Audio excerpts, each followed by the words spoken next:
បុណ្យដែលឲ្យបងជួបនឹងស្រីជួបជួរណៃបងដឹងគឺជាព្រំលិខិតព្រោះរូបបងនឹងអូ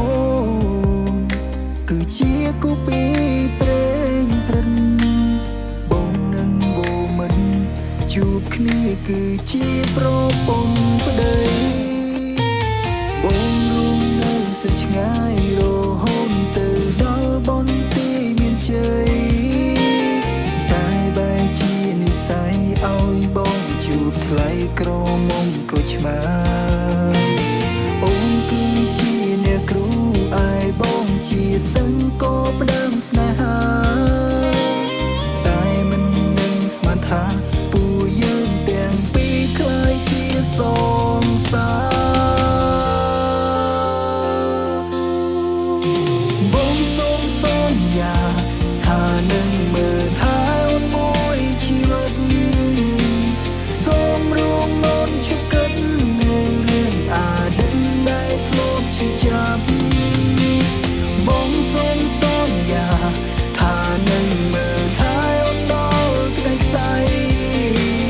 មិនថាមានរឿងអ្វីនឹងនៅក្បែរស្រីជារៀងរហូត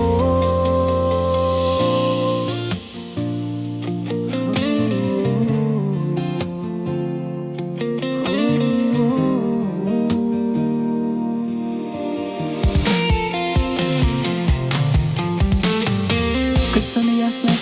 យាស្នងរវាងអូនហើយនឹងបងប្រទាំងក្រឡាខ្ល้ายជាស្នេហាវាបានទៅភ្ជាប់ទៅជាចំណងស្នេហារវាងរូបបងហើយនឹងអូនគឺជាចំណងដែលមិនអាចនឹងកែប្រែបងសូមសន្យា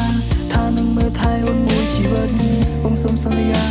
ថានឹងមិនធ្វើឲ្យអូនខូចចិត្តបងនឹងធ្វើឲ្យអូនជាមនុស្សស្រីដែលមានសំណាងពេញពិនដែលបើមិនបានរូបបងធ្វើជាស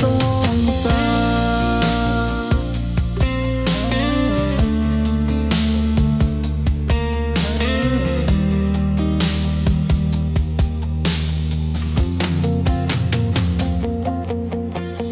បងសូមសន្យាថានឹងមើលថែអូនមួយជីវិតសូមរួមអូនឈប់គិតនៅរឿងអតីតដែលធ្លាប់ឈឺចាប់